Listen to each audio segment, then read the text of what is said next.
안녕하세요. 사연에 빠지다의 DJ 민영입니다. 오늘도 두 가지 사연 준비되어 있으니 끝까지 함께 해주시고요. 구독과 좋아요 버튼도 눌러주세요. 그럼 어떤 사연이 기다리고 있을지 오늘의 사연도 바로 만나볼게요. 안녕하세요. 저는 여우 같은 남편과 토끼 같은 딸아이와 함께 살고 있는 올해로 결혼 5년차를 맞이한 사업가입니다. 세상이 많이 바뀌기는 했다지만 여자가 사업을 한다고 하면 아직도 좀 우습게 보고 얕잡아 보는 사람들이 제법 있어요.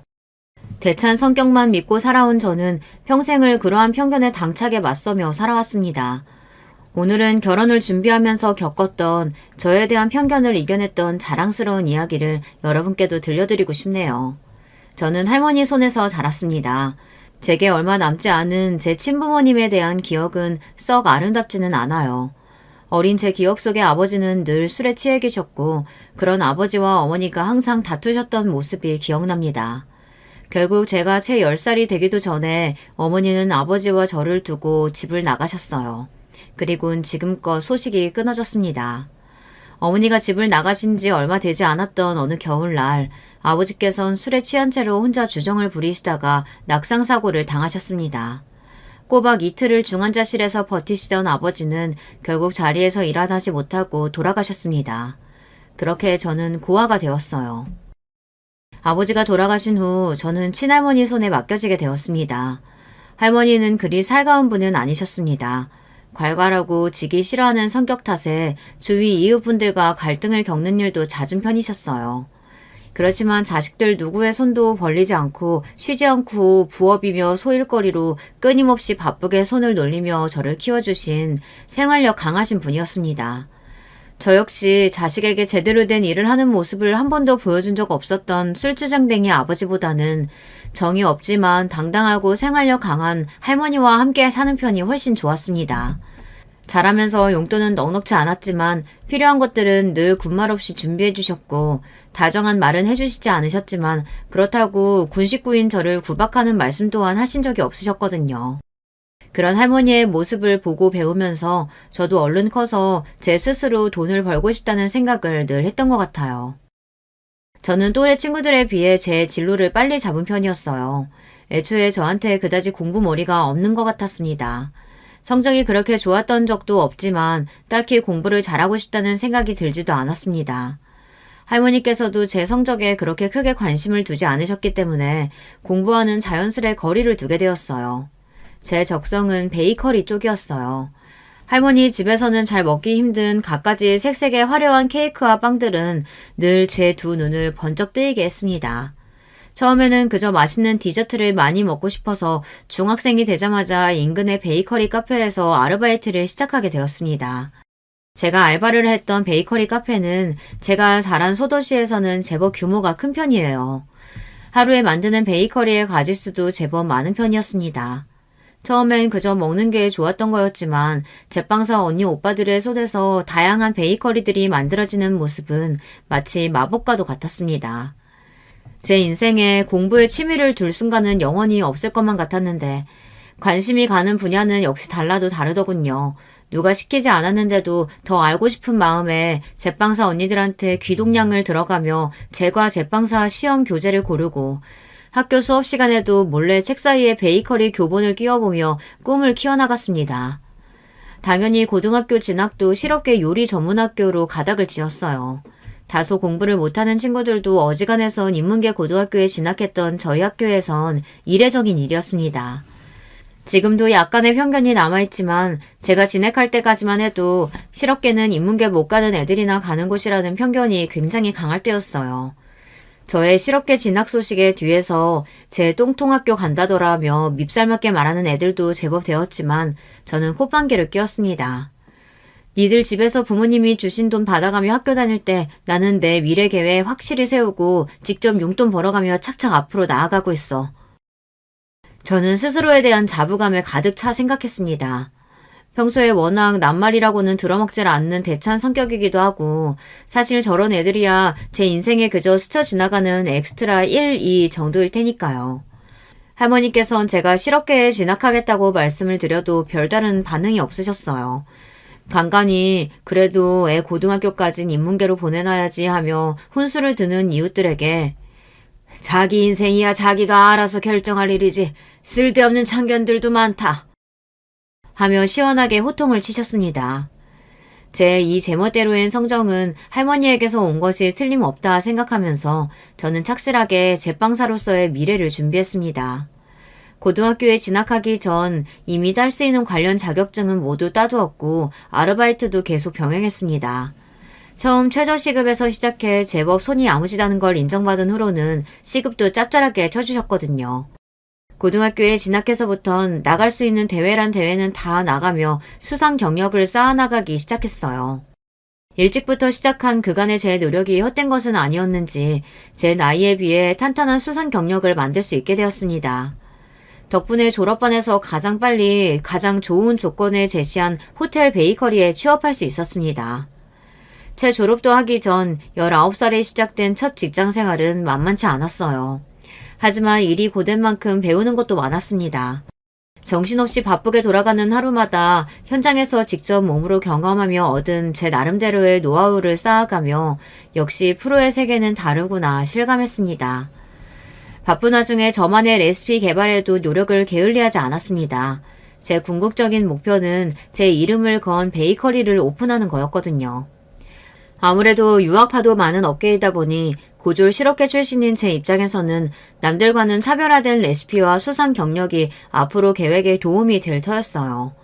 그래서 괜찮은 레시피는 국제대회에 출품하기도 하고 레시피 특허를 등록하기도 하는 등 그야말로 눈코 뜰 새 없이 열심히 살았습니다. 그러다 그렇게 바쁘게 살아가는 저를 좋게 봐주셨는지 업계 선배 한 분이 제게 함께 창업을 하지 않겠냐고 먼저 제안을 해주셨어요. 선배가 구상한 베이커리 카페는 일반적으로 흔하게 접할 수 있는 베이커리류보다는 좀 더 실험적인 베이커리를 테마로 마니아 손님을 확보하는 것을 목표로 했습니다. 평소 레시피 개발에 주력인 저에게는 그야말로 딱인 컨셉이었어요. 하지만 창업에 한두 푼이 드는 것도 아닌데 아무리 이런저런 지원을 받는다 치더라도 꼬박꼬박 월급 나오는 직장을 때려치우고 쉽게 결정할 수 있는 사안은 아니었어요. 많지는 않더라도 보태줄 수 있을 만큼 보태줄 테니까 어디 하고 싶은 대로 한번 해봐라. 지나가듯 흘린 창업 이야기를 생각보다 진지하게 귀담아 들으셨던 모양인지 어느 날 함께 마주 앉아 저녁을 먹다 할머니가 대수롭지 않게 툭 말씀을 던지셨습니다. 할머니 입에서 도와주겠다는 말이 나오리라고는 생각조차 해본 적 없었던 저는 놀라서 입을 쩍 벌렸죠. 할머니가 그럴 돈이 어디 있어? 그러니까 많진 않다잖아. 그래도 내 살 날 얼마나 남았다고 가진 돈 싸들고 죽을 것도 아니고. 그간 너 학교 다니면서 스스로 벌어 다녔는데 이 정도는 해주고 싶다. 답지 않게 따스한 말씀을 하시는 할머니의 모습이 낯설기도 하고 그러면서도 나한테 아예 정이 없는 건 아니셨나 싶어 콧잔등이 시큰해졌습니다. 그러면서 반드시 창업에 성공해 소녀딸 번듯이 잘나가는 모습을 보게 해드리겠다 다부지게 마음을 먹었습니다. 그렇게 저는 24, 70 나이에 청년 사업가가 되었습니다. 비록 동업이긴 하지만 사업자 명의에 당당하게 오른 제 이름을 보며 가슴속이 뿌듯하게 차오르는 기분이었어요. 그간 레시피 개발에 공을 많이 들여오긴 했지만 제 이름을 걸고 세상에 나오는 베이커리라고 생각하니 더욱 의욕과 영감이 샘솟았습니다. 카페는 당초 선배와 협의했던 것처럼 저희의 창작 레시피를 기본으로 하는 독특한 컨셉의 베이커리 카페였습니다. 초보 사장님이었지만 선배도 그렇고 저도 그렇고 어릴 때부터 일찍 일을 시작해서 베이커리 만드는 건 물론 손님 응대에도 이미 베테랑이었기에 차츰 입소문을 타고 가게가 알려지기 시작했습니다. 결정타는 국내 굴지의 잡지에 저희 가게에 대한 칼럼이 실린 것이었어요. 저희가 창업을 했다는 소식에 제게 수상의 영광을 안겨주셨던 국내 대회의 심사위원이셨던 한 유명 업계 선배가 저희 베이커리를 맛보시고 칼럼을 써주신 것이었어요. 감사하게도 칼럼엔 저희 카페만의 독특한 베이커리에 대한 호평 일색이었습니다. 홍보도 홍보지만 그간 저희의 노력이 인정받는 기분에 정말 뿌듯했습니다. 칼럼을 시작으로 SNS상에서도 저희 카페가 핫플로 부상하면서 제법 방문해주시는 분들이 늘어나기 시작했습니다. 남편을 처음 만난 것도 그즈음이었습니다. 남편은 저희 카페 단골 손님의 지인이었어요. 남편의 말로는 단골 손님과 함께 처음 저희 베이커리 카페에 방문했다가 손님을 응대하는 저를 처음 보고는 첫눈에 반했다고 합니다. 믿거나 말거나지만요. 저야 영업시간이니 정신없이 바쁜 와중이라 남편의 첫인상이 잘 기억이 나질 않거든요. 그렇게 단골 손님을 통해 남편과의 소개팅 제의가 들어왔어요. 그동안은 가게가 자리 잡느라 다른 생각을 할 마음의 여유가 없다가 어느 정도 자리가 잡히기 시작한 시점이라 이제 와서 생각해보면 남편의 타이밍이 제법 나쁘지 않았습니다. 어찌됐든 저도 저를 좋게 봐줘서 먼저 만남을 제안받은 게 썩 기분이 괜찮았어요. 그래서 소개팅 제안을 수락하기 전 간단한 신상 명세에 대한 정보를 어디 드러나 보자 싶었습니다. 커플 탄생에 대한 기대에 가득 차 신이 난 단골 손님이 들뜬 목소리로 말했습니다. 얼굴도 아주 멀끔하게 잘생기셨고 인상도 좋으세요. 무엇보다 직업도 진짜 괜찮아요. 의사 선생님이신데 학교도 좋은 대학 나오시고 지금은 개인병원 개원하셔서 자리도 잘 잡으셨어요. 잘생겼다는 말에 흠쩍하게 고개를 끄덕이던 제가 의사라는 단어를 듣고 멈칫하자 단골 손님의 반응이 의아해 보였습니다. 제 딴에는 제게 더 좋은 인상을 주려고 좋은 직업을 내세운 걸 텐데 제 반응이 영 마뜩찮아 보였을 테니까요. 의사 선생님이시고 학벌도 좋으시면 더 괜찮은 상대도 만나실 수 있으실 텐데요. 제가 담담히 말하자 오히려 손님이 당황한 것 같았어요. 그렇지만 좋은 학교와 의사라는 말에 다소 반응이 식었던 게 사실이었어요. 그간 제 번듯한 사업장과 탄탄하게 쌓은 경력에 제게 호감을 보이던 사람들도 실업계 고졸이라는 제 학벌만 듣고 눈빛이 바뀌는 경우를 수도 없이 겪어왔으니까요. 제 입장에서 별 볼 것 없는 고만고만했던 사람들도 단지 인문계 졸업했다는 것만으로 은연중에 자신이 저보다 우위라는 티를 내지 못해 안 달랐던 꼴도 심심찮게 보았습니다. 하물며 의사는 고학력자잖아요. 뭐 사람이야 다 같은 건 아니라고 해도 비슷한 환경에 있는 사람들끼리 만나는 게 제 일이라는 게 제 지론이었어요. 굳이 지금의 제 생활에 만족하고 있는데 언짢아질지도 모를 일을 불어 만들고 싶은 생각은 없었습니다. 그런 분 절대 아니에요. 직접 만나보시면 진짜 좋은 분이라는 거 분명히 느끼실 거예요. 화들짝 놀란 단골 손님이 마치 제 일인 양 남편을 감싸기 시작했습니다. 여전히 마뜩찮은 기분이었지만 제가 책임질 테니 일단 한번 만나나 보시라며 밀어붙이는 단골 손님의 기세에 결국 소개팅 제안을 수락했습니다. 그렇게 처음 만난 남편은 잔뜩 긴장을 하고 나온 모습이었어요. 주선자의 말처럼 잘생긴 사람은 아니었지만 남편은 호감상이긴 했습니다. 무엇보다 잔뜩 얼어 긴장한 모습이 조금 우습기도 귀여워 보이기도 했습니다. 나쁘지 않은 첫인상에 마음이 조금 풀어지긴 했지만 짚고 넘어갈 건 확실히 짚고 넘어가야겠다 싶었어요. 이건 미리 확실하게 말씀을 드려야 할 것 같아서요. 저 대학 안 나왔어요. 고등학교도 실업계 가서 요리학교 졸업했고요. 대뜸 제가 학력부터 까자 남편은 영문을 모르겠다는 표정이었습니다. 안 물어봐서 따로 얘기 안 한 건데 나중 돼서 왜 미리 얘기 안 했느냐, 그랬으면 시간 낭비 안 했다면서 화내는 분들도 계시더라고요. 그제야 제가 학력 이야기를 꺼낸 의도를 알아챘는지 남편의 얼굴이 당황함에 빨갛게 물들었습니다. 그런 건 상관없습니다. 처음부터 신경 쓴 적도 없어요. 조금 속상하게까지 느껴지는 남편의 기세에 저도 분위기를 무마하기 위해 말을 이었습니다. 무례하게 느끼셨다면 죄송해요. 그래도 미리 전해 듣기론 공부도 많이 하신 분인 것 같은데 사람이 본인보다 더 나은 것까지는 아니어도 비슷한 수준까지는 갖춘 사람을 선호하는 게 당연하잖아요. 그런 뜻으로 드린 말씀이었는데 기분 상하게 해드릴 의도는 전혀 아니었어요. 제 말을 듣고 제 행동이 이해가 된 건지 남편의 흥분도 차츰 가라앉았습니다. 왜 그렇게 말씀을 하신 건지 이해는 합니다. 그런데 정말 그런 부분은 생각지도 않았어요. 알게 된 지금도 문제될 부분이 아니라고 생각합니다. 무엇보다 무슨 잘못한 게 있는 것도 아닌데 출신 학교 가지고 사람 대하는 태도를 바꾸는 거 그 자체가 잘못된 일이라고 생각해요. 다소 고지식하게까지 느껴질 정도로 대쪽같이 구는 남편을 보니 괜히 내가 지레짐작으로 자격지심을 부린 건가 조금 머쓱하기도 하고 처음 만난 사람에게 저 역시 선입견을 가지고 대했다는 생각에 미안한 마음이 들기도 했습니다. 좋게 말씀해 주셔서 감사해요. 그렇게까지 말씀해 주시니 저도 더는 그런 생각 않고 재밌는 시간 보내다 갈게요. 평소 성격대로 시원스레 답하자 그제야 분위기가 풀리는 것 같았습니다. 다소 뻔뻔하게까지 한 저와는 다르게 남편은 수줍음이 많은 사람이었어요.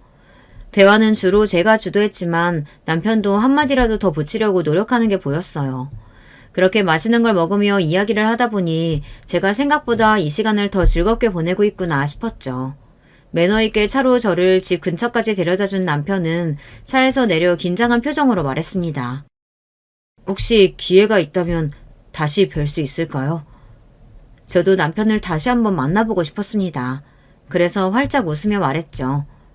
네, 좋아요. 거침없이 감정이 드러나는 제 모습에 남편의 얼굴이 환해졌습니다. 그렇게 저희는 연애를 시작하게 되었죠. 비록 남편은 개원후로 저는 한창 궤도에 오른 베이커리 카페 사업으로 서로 눈코 뜰 새 없이 바쁜 시간을 보냈지만 그 와중에도 시간을 쪼개어 틈만 나면 얼굴을 보려고 노력했어요. 처음 가벼운 호감으로 시작되었던 마음도 늘 다정하고 마음 씀씀이가 넓은 남편에게 알게 모르게 많은 위로를 받으며 나날이 깊어져만 갔습니다. 일에서도 사랑에서도 안정감을 찾는 제 모습을 보며 할머니께서도 내심 흡족해 하셨습니다. 남편은 할머니와 단둘이 사는 제 사정을 알고는 저뿐만 아니라 저희 할머니께도 마음을 많이 써주었어요. 카페에 나가 있느라 제가 집에 없는 주말에도 과일을 싸들고 혼자 저희 할머니를 찾아가기도 하고 그런 일은 평생 접해본 적도 없을 사람이 할머니의 부업 일거리를 거들겠다며 어설픈 손놀림으로 할머니를 돕기도 했습니다. 그렇게 숫기 없는 사람이 괄괄한 할머니께 살갑게 굴기가 쉽지 않을 텐데 그게 다 저에 대한 애정에서 비롯된 노력이라는 생각에 남편이 더욱 애틋하게 느껴졌습니다. 그리 엉망으로 할 거면 내려놓으라고 타박하시면서도 제게 지극정성인 남편이 할머니도 마음에 드신 눈치였어요. 연애 기간이 이어지면서 남편은 넌지시 결혼 의사를 비치기도 했지만 저는 아직은 그럴 마음이 들지 않았습니다. 물론 누군가와 결혼을 한다면 주저없이 남편을 택할 정도로 마음은 확고했지만 저는 20대에 결혼할 생각은 없었어요. 베이커리 카페가 안정적인 궤도에 올라서긴 했지만 궁극적으로는 독립해서 단독 창업을 하고 싶은 마음도 있었고 아직 해보고 싶은 게 너무나도 많았습니다. 살짝 아쉬운 기색이긴 했지만 제 일에 대한 열정을 누구보다 잘 이해하는 남편답게 그런 제 뜻을 응원해 주었습니다. 그날도 평소와 다름없이 정신없이 바쁜 하늘을 보내며 손님을 맞이하고 있었어요. 창가 쪽 자리를 차지한 여자 손님 두 분이 한참을 제 쪽을 바라보며 숙덕대시더군요.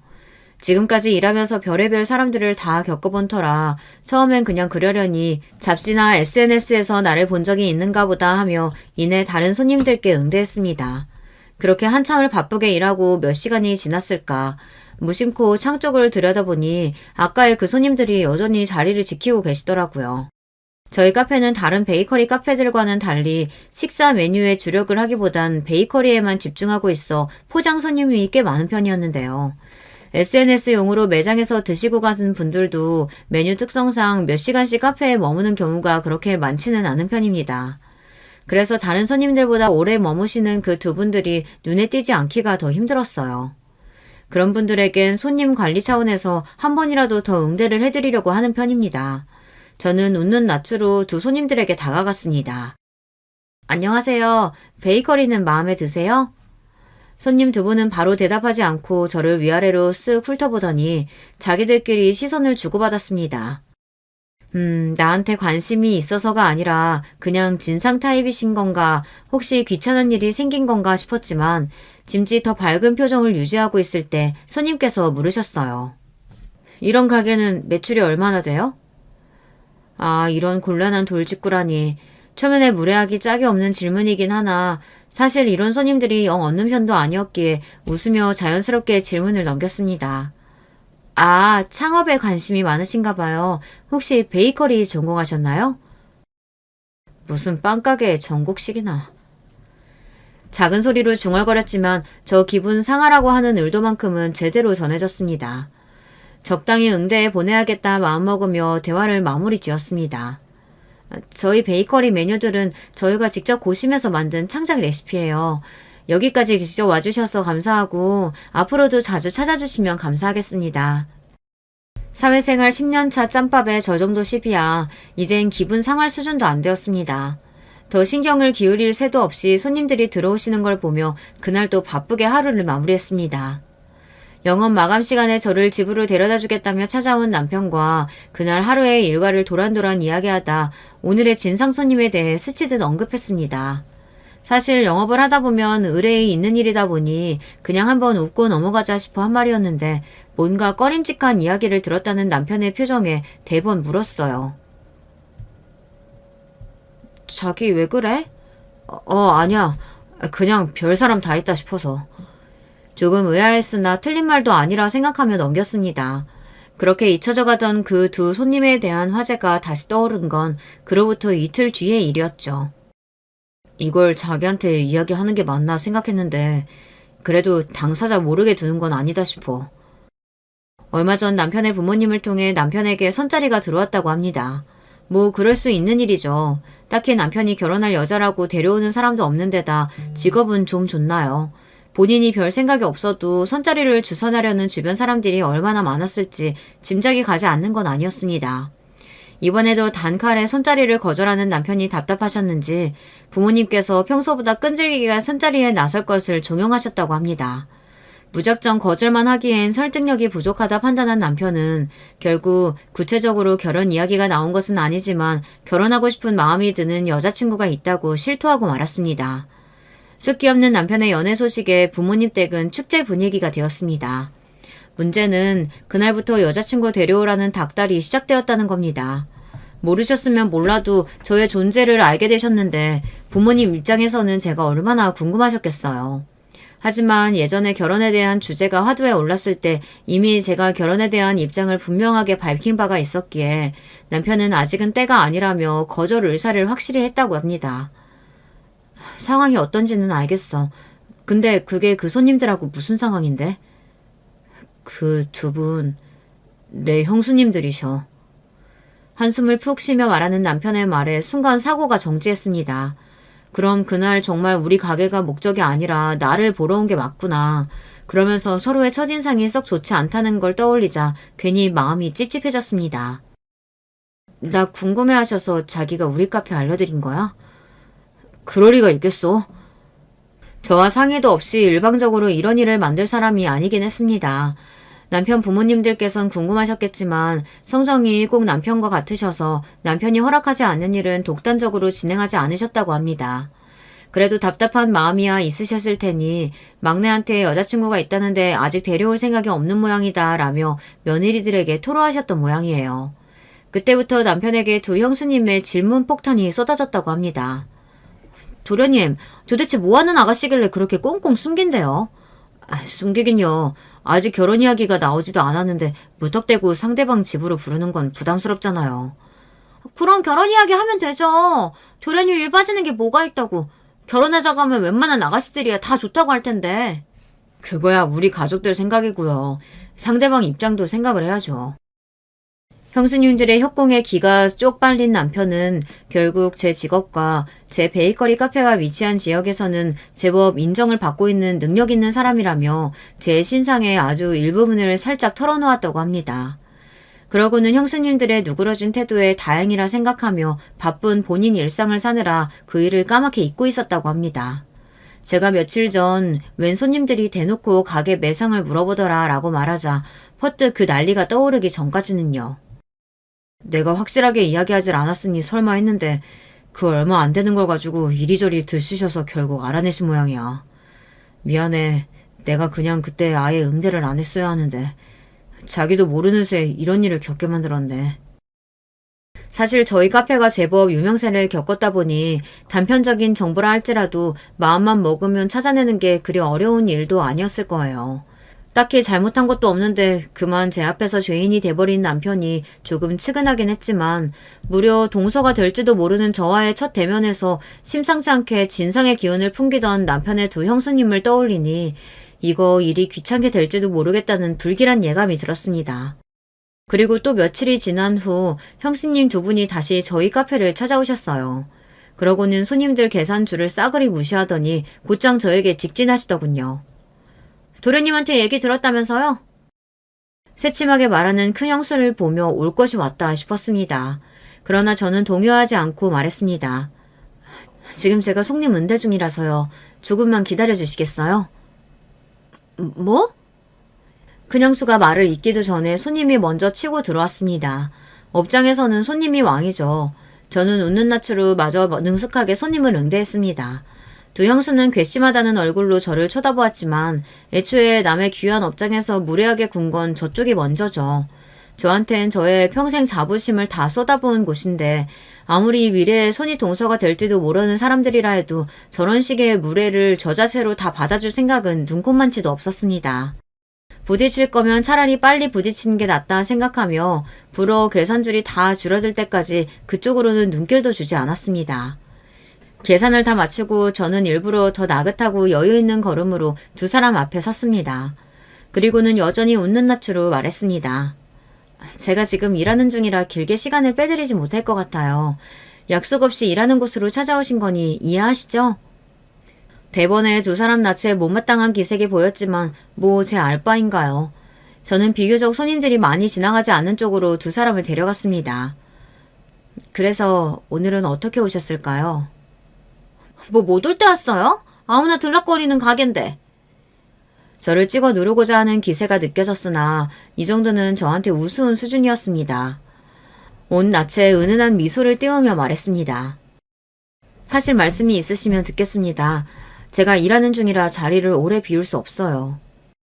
바쁜 척은 혼자 다 하시네. 손윗동사가 될지도 모르는데 궁금하면 좀 찾아올 수도 있는 거 아니에요? 그러든지 말든지 여전히 차분하게 웃는 낯인 저를 보고 좀 약이 올라 보였어요. 이내 큰형수가 톡 쏘았습니다. 우리 도련님이랑 만나고 있다고 들었는데 어른들이 알게 되셨으면 우리가 먼저 찾아올 게 아니라 응당 먼저 찾아뵙고 인사드리는 게 순서 아닌가? 그 부분은 민준 씨가 잘 말씀드린 걸로 알고 있는데 따로 찾아오신 이유가 있나요? 제가 얼굴색 하나 변하지 않고 대꾸하자 오히려 상대방 쪽에서 당황한 것 같았습니다. 아니 그렇다고 해도 여자 쪽에서 그런 건 도리가 아니다 하고 먼저 찾아볼 생각을 해야지. 우리 도련님이 공부원 해가지고 순진해서 한 말 가지고 똑같이 하는 건 아니죠. 저도 민준 씨도 서로 상의해서 내린 결론인데 별로 탐탁지 않으셨나 봐요. 민준 씨 부모님께서는 별 말씀 안 하신 걸로 알고 있는데 오늘 두 분 여기 오신 건 알고 계신 건가요? 부드럽게 매기는 제 말에 말문이 턱 막힌 모양이었습니다. 진짜 시집을 갔더라도 시집살이 당하고 살 성격이 아닌 제가 막말로 아직 결혼을 한 것도 아니고 생판 남의 진상 짓거리를 받아줄 이유가 없었죠. 사실 처음 방문했을 때부터 대강 견적은 나왔습니다. 저 둘은 나의 상대가 되지 않는다. 정말 상의 없이 두 분 자의로 오신 거라면 앞으로는 안 그러셨으면 좋겠습니다. 여긴 제 직장인데 약속도 없이 이렇게 막무가내로 찾아오셔서 제게 따지시는 것도 도리에 맞는 일은 아니잖아요. 그래 주실 수 있죠? 대화를 부드럽게 마무리한 제가 꾸벅 인사까지 잘 드리고 자리를 뜨자 제대로 대꾸도 못한 두 사람의 얼굴이 울그락불그락 하더니 이내 쿵쿵 발을 구르며 카페 문을 쾅 열어젖히고 나갔습니다. 할 말은 제대로 못하고 문에 분풀이하는 모습이 영락없이 하수의 것이었어요. 소식을 전해들은 남편은 제 앞에서 그야말로 석고대죄를 했습니다.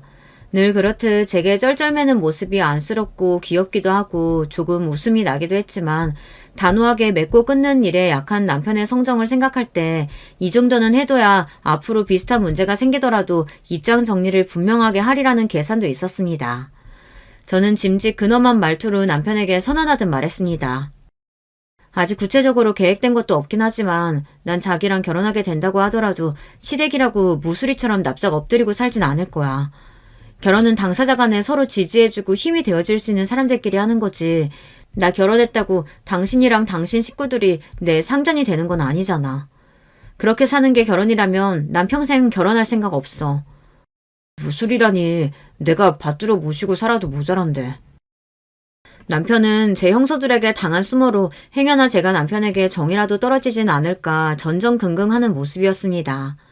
그래, 당사자인 저 사람이 내가 저렇게 좋아 죽겠다는데 지들이 뭐 어쩔 거야. 그러면서도 내심 조금은 염려스러웠던 점을 넌지시 물었습니다. 자기 형수님들도 형수님들이지만 사실 내가 가장 걱정스러운 건 자기 부모님들이야. 혹시 자기 부모님들도 나 안 좋게 생각하셔서 형수님들 보내신 거면 어떡해? 아니야, 절대 아니야. 어머니도 형수들이 자기 카페 찾아간 거 뒤늦게 아시고 한 소리 하셨어. 절대 자기한테 그런 짓 하실 분 아니셔. 다급하게 손살에 치는 남편을 보며 의심스럽다는 눈초리로 바라보았지만 시부모님께서 여기 온 걸 알고 계시냐는 제 말에 눈에 띄게 당황하던 두 사람의 모습을 떠올려 보았을 때 거짓말을 하는 것 같진 않았습니다. 그렇게 또 한 번 남편의 다짐을 단단히 받아둔 후 저는 너그럽게 용서하는 모습을 보이며 남편을 토닥여 주었습니다. 늘 카페 일로 바빠 부쩍 밤늦게 혼자 계시는 일이 잦으셨던 할머니께서 쓰러지신 건 그로부터 얼마 지나지 않았을 때였습니다. 병원 응급실에서 걸려온 전화에 카페 일도 내팽개치고 불이 나게 달려간 병원에서 낯빛이 허옇게 질린 할머니를 보자 심장이 쿵 떨어지는 것만 같았습니다. 할머니는 그날 동네 어르신들과의 모임에 나갔다가 갑작스럽게 심장마비를 겪으셨다고 합니다.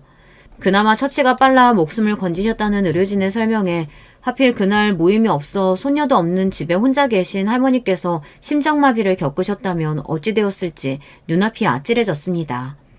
할머니가 쓰러지셨다는 소식에 급히 달려온 남편이 도리어 정신을 못 차리는 저를 대신해 입원 수속을 비롯해 전반적인 일을 신속하게 처리하고 의료진과의 대화까지 진행했습니다.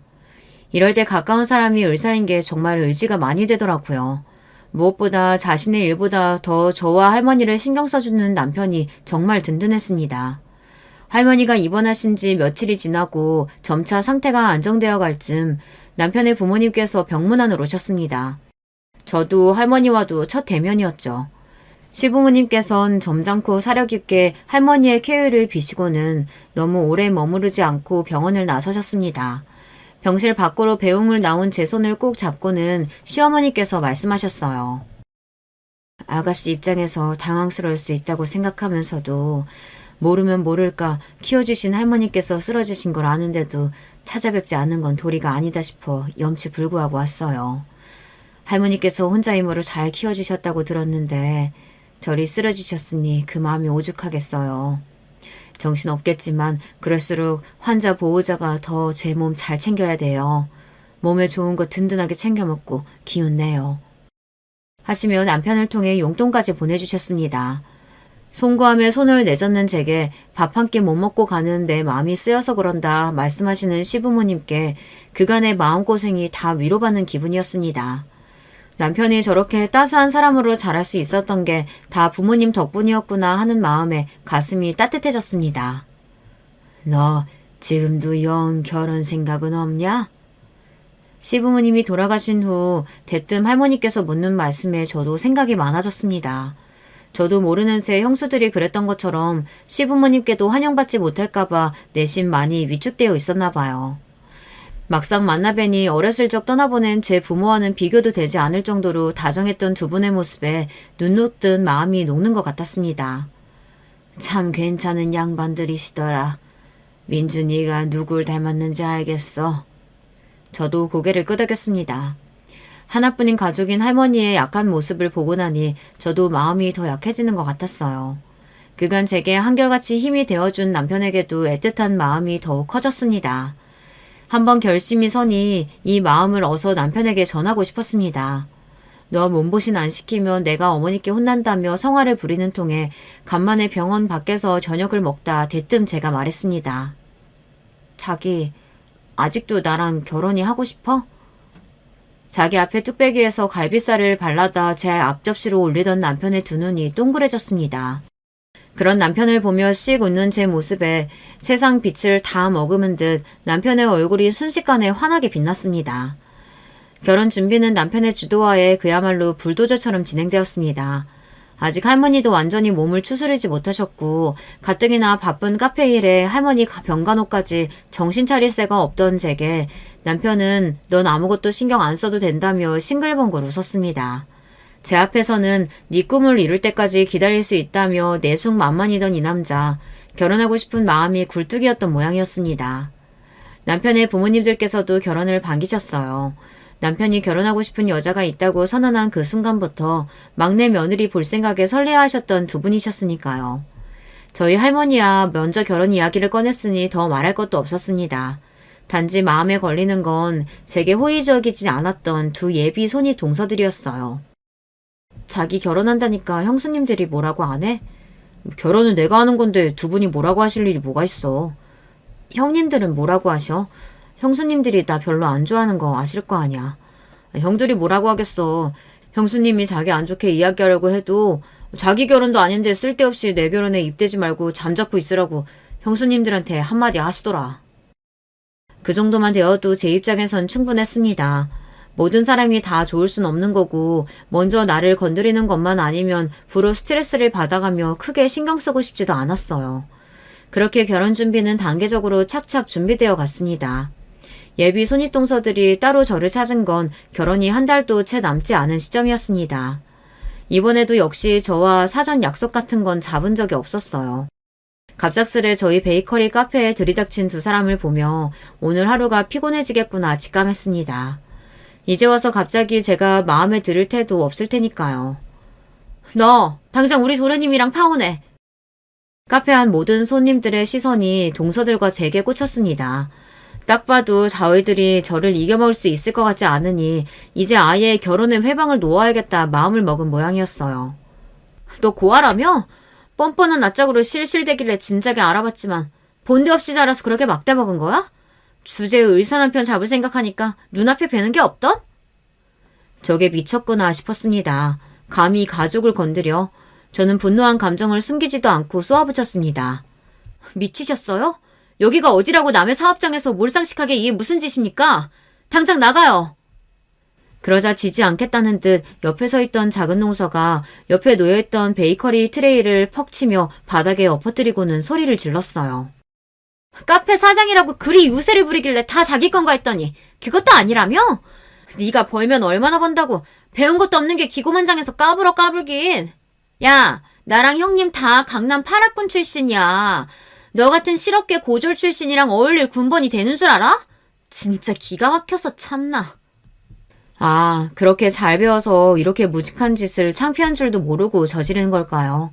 고졸 실업계 출신이라며 저를 무시하며 제 앞에서 학벌로 유세 떠는 사람들은 적지 않았지만 눈앞에 저것들이 최고봉이나 싶었습니다. 저는 두 여자를 날카롭게 쏘아보며 망설이지 않고 전화기를 들었습니다. 네, 거기 경찰서죠. 여기 업무 방해하는 사람들이 있어서요. 고성방가에 가게 기물도 파손하고 있습니다. 빨리 와주세요. 뭐 하는 거야 지금?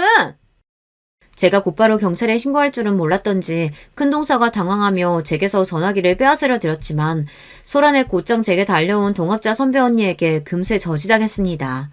언니도 이미 머리 끝까지 화가 나 있는 상태였어요. 제 소중한 영업장을 아수라장으로 만든 것도 모자라 바닥에 엎질러진 귀한 빵들을 보고 언니도 눈이 돌아 있었습니다.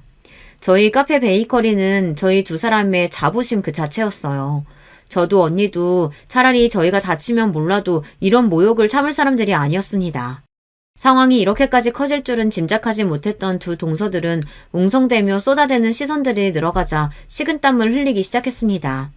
오냐, 너희 오늘 한번 인생의 쓴맛을 보게 해주마.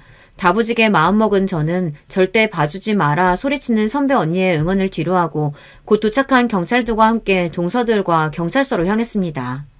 공권력의 힘까지 보게 되자 이제 동서들은 거의 울지경이었습니다. 그 와중에도 제게 굽히기는 싫었는지 제가 아니라 연신 경찰들에게 사과를 하며 선처를 호소했어요. 그러길래 이기지도 못할 걸 건드리긴 왜 건드려 속으로 욕을 하고 있는데 남편이 경찰서 안으로 급히 뛰어들어왔습니다. 어떻게 알고 왔어? 저희가 카페를 나서자마자 언니가 남편에게 곧장 연락을 한 모양입니다. 답지 않게 흥분해서 시뻘개진 얼굴로 남편이 소리쳤습니다. 제가 그렇게 알아듣게 말씀을 드렸는데 어떻게 이러실 수가 있어요?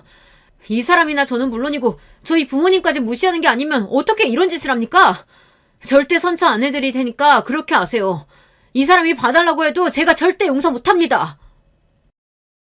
태어나서 남편이 그렇게 화를 내는 모습은 그때도 그 이후로도 본 적이 없습니다. 누구도 의심할 수 없도록 확실하게 제 편이 되어주는 모습에 굳건했던 제 마음에도 도리어 소름이 불쑥 올라오는 것 같았습니다. 이 사람은 평생 흔들림 없이 내 편이 되어주겠구나. 목구멍 안쪽이 시큰해졌습니다. 얼마 지나지 않아 동서들의 남편, 즉 제 예비 아주버님들도 헐레벌떡 경찰서로 뛰어들어왔습니다. 제 아내의 얼굴을 보자마자 당신 도대체 이게 무슨 짓이야? 버럭 소리를 내지르는 아주버님의 기세에 동서들은 바짝 쪼그라들었습니다.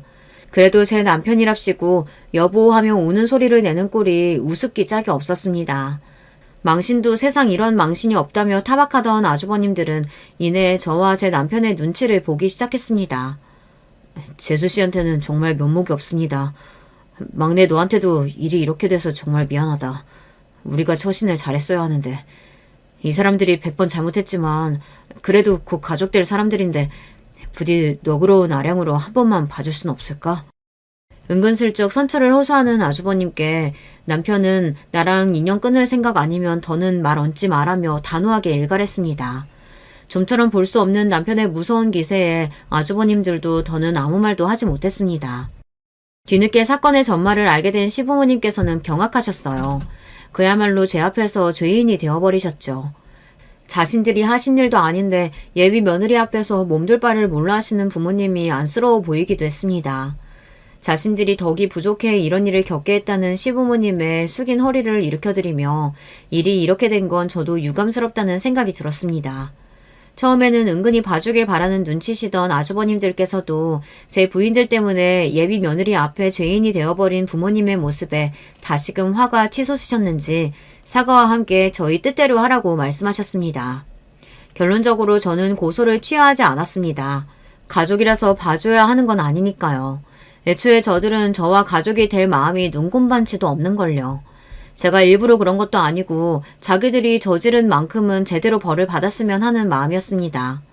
처벌은 확실했습니다. 목격자도 워낙 많았을 뿐더러 CCTV의 증거도 너무나 확실하게 남아있었으니까요. 젊은 여성 손님들이 많이 찾아주시는 저희 베이커리 카페 특성상 진상을 부려도 물리적인 위협보다는 언어폭력을 행사하는 진상의 비율이 높은 편이었어요. 때문에 처음에 설치비가 부담스럽긴 했지만 일부러 소리 녹음까지 선명하게 들어가는 고가의 CCTV를 설치해둔 덕분이었습니다. 아주버님들이 더 적극적으로 사정하지 못한 것도 그 때문일 거예요.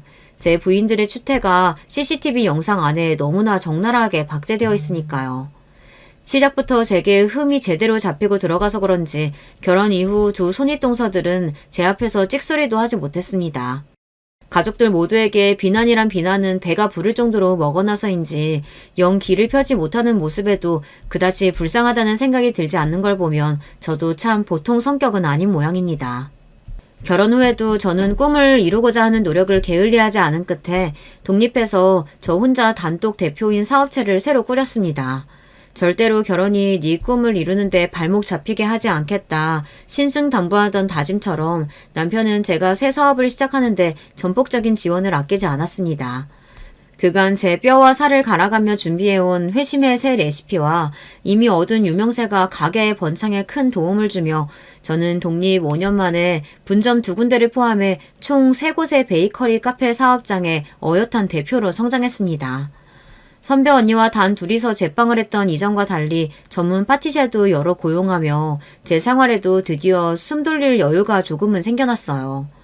짬을 내어 우리 딸과 남편과 함께 시부모님과 제 할머니를 모두 모시고 해외여행도 다녀왔습니다. 저희 매장처럼 특이한 베이커리에 익숙한 세대가 아닌 제 할머니와 시어머니를 모시고 시장 조사차, 카페 투어도 자주 다니고 있어요. 딸이 없는 시어머니는 며느리와 함께 예쁜 카페도 구경하고 맛있는 디저트도 함께 먹는 새로운 경험이 퍽 마음에 드신 눈치였습니다. 이제는 먼저 인터넷 검색하셔서 가볼 만한 베이커리 카페 시장 조사도 함께 해주십니다. 동서들과는 뭐 그냥 별 변화 없이 그렇게 계속 대면대면한 채로 지내고 있습니다. 솔직히 이제 와서 딱히 가깝게 지내고 싶은 마음 같은 건 들지 않아서요. 제 사업장 규모가 커지고 수입이 늘어갈수록 동서들이 제 눈치를 살살 보는 게 보였지만 딱히 아는 척하지 않았습니다. 제가 그리 상냥한 편은 못 되어도 제 사람에게는 아끼지 않고 잘 퍼주는 성격인데 가만히만 있었어도 같이 좋은 거 누리며 즐겁게 살 수 있었을 것을 제 동서들은 복을 걷어차도 제대로 걷어찼죠. 사실 서로 경찰서 대면까지 한 사이인데 이제 와서 하하호호 화기애애하게 지내는 것도 참 우스운 일이기는 합니다. 그렇게 저는 평생에 꾸미던 독립 베이커리 카페 대표로서의 꿈을 이루는 데 성공하고 어릴 때에는 차마 꿈도 꾸지 못하던 다복한 가정의 일원으로 하루하루를 씩씩하게 살아가고 있습니다. 때론 세상의 편견에 정면으로 부딪히며 조금은 버거울 때도 있지만 늘 한치의 의심 없이 제 편이 되어주는 가족들로부터 에너지를 충전하며 기운을 차리곤 해요. 저 역시 언제나 한결같이 같은 자리에서 묵묵히 저를 지지해주는 가족들이 없었더라면 지금의 성공을 일구어 나갈 수 없었을 겁니다. 나를 믿어주는 한 사람의 존재가 저 스스로를 참 강하게 만들어주는 것 같아요. 여러분들도 지금 옆에 계시는 분과 서로 믿고 의지해가며 힘차게 살아가시길 바랄게요. 감사합니다. 여러분, 두 번째 사연 시작하기 전에 좋아요, 구독 꼭 눌러주실 거죠? 그럼 두 번째 사연 바로 시작합니다. 안녕하세요. 평소에 유튜브로 사연은 즐겨 듣는데 제가 제보하게 될 줄은 전혀 몰랐네요. 저는 지금 경기도에 사는 30대 후반 간호사 여자입니다. 인생은 원래 고난의 연속이라고 하잖아요. 저도 어린 시절부터 결코 평온한 삶을 산 편은 아니에요. 근데 얼마 전엔 제가 생각해도 이럴 수가 있나 싶을 정도의 일이 일어났습니다. 혼자만 알기에 아까운 정도라 용기 내어 제보하게 됐어요. 제 사연 재밌게 들어주시길 바라며 시작하겠습니다. 저는 정말 굴곡이 많았어요. 일단 저는 아버지란 존재가 없었습니다. 엄마한테 듣기론 엄마가 저를 임신하셨을 때 아버지가 사고로 돌아가셨대요. 공사장에서 일하셨다고 들었는데 높은 곳에서 위험하게 일하다 떨어지셨다고 하더라고요. 그래서 엄마는 임신 막달일 때 남편을 잃었죠. 엄만 저를 낳고 산후조리도 제대로 못하고 바로 식당에서 일하셨다고 합니다. 그것 때문인지 엄마는 자주 아프셨어요. 어깨부터 허리, 무릎 등 안 아픈 곳이 없으셨죠. 지수야, 엄마 어깨 좀 주물러 줄래? 왜 이렇게 아프지? 당장 내일도 식당 가서 설거지 해야 되는데 파스를 붙여도 이러네. 엄마, 내가 주물러 줄게. 그리고 나중에 크면 엄마 몸 안 아프게 내가 효도할 거야. 엄만 나만 믿어. 알겠지? 사랑해. 엄마와 저는 서로가 서로밖에 없는 관계였어요. 그래서 사춘기 때도 큰 탈 없이 조용히 지나갔죠. 하지만 엄마와 관계가 좋은 것과는 별개로 가난은 매우 힘들었습니다. 너무 가난해서 우리 집은 심지어 제가 중학생 땐 화장실도 없었어요. 지금 생각하면 그런 곳에서 어떻게 살았나 싶을 정도의 집이죠. 집이라고 할 것도 없이 그냥 쪽방에서 살았거든요. 그래서 어린 제 소원은 깨끗한 화장실이 있는 집이었어요. 너무 가난해서 교복도 남이 버린 것을 주워다 입었습니다. 야, 김지수, 넌 교복이 왜 그 모양이야? 너네 집 거지라서 그래? 교복 살 돈도 없는 거야? 진짜 내가 다 창피하다. 너네 엄마한테 교복 사달라고 그래. 돈 없어서 못 사나? 그래, 우리 집 가난해. 근데 우리 집이 가난해서 너한테 피해준 거 있어? 네가 뭔데 나한테 그래? 다시 말해봐. 다시 말해보라고. 너 지금 나 쳤냐? 쳤냐고. 이게 지금 나랑 해보자는 거야? 네가 먼저 시작했잖아. 우리 엄마랑 내가 가난한 게 뭐 어때서? 가난이 죄야? 그러면 돈이나 주고 동정해. 야, 너네 그만해. 반장, 빨리 선생님 불러. 어떡해. 야, 그만해. 가난이 창피하진 않았는데 친구들의 놀림은 견딜 수가 없었어요. 특히 죄 없이 저만 바라보고 사는 엄마를 생각하면 더욱 그랬습니다. 그래서 학창시절엔 친구도 별로 없었어요. 제가 가난해서 잘 씻지 못하니까 저를 피하는 친구도 많았습니다. 엄마가 몸이 안 좋기도 했고 친구도 없으니 학교에서 열심히 공부했어요. 열심히 공부한 덕에 서울에 있는 대학의 간호학과에 입학할 수 있었어요. 우리 지수가 간호사 되는 거야? 엄마 너무 기뻐. 해준 것도 없는데 이렇게 잘 자라줘서 얼마나 기특한지 몰라. 엄마 이제 죽어도 여한이 없어. 엄마가 죽긴 왜 죽어? 내가 엄마 간호하려고 간호학과 간 거잖아. 엄만 이제 나랑 평생 행복하게 살 일만 남았어. 하지만 가난은 현실이었습니다. 대학교 학자금은 생각보다 더 어마어마했어요. 중간에 휴학도 하고 공장에 들어가서 돈을 벌었습니다. 제가 대학생 때 엄마 몸은 이미 다 망가진 상태였거든요.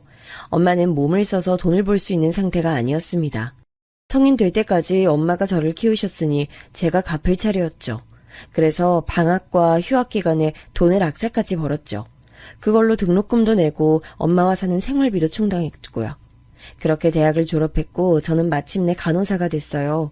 저는 학교 재단의 대학병원에서 일을 시작했습니다. 생각했던 것보다 더 힘들었어요.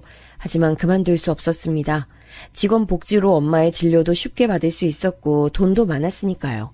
워낙 바쁘게 사느라 저는 그때까지 연애도 해보지 못했어요. 지수가 엄마 때문에 돈만 버느라 연애도 못하고.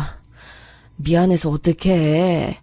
너도 이제 남자 만나서 결혼해야 되는데 엄마가 너한테 짐만 되는 것 같다. 아니야, 엄만 나한테 절대 짐 아니야. 그리고 난 남자한테 관심 없어. 결혼은 무슨? 엄마랑 평생 이러고 살 거니까 그런 걱정하지 마.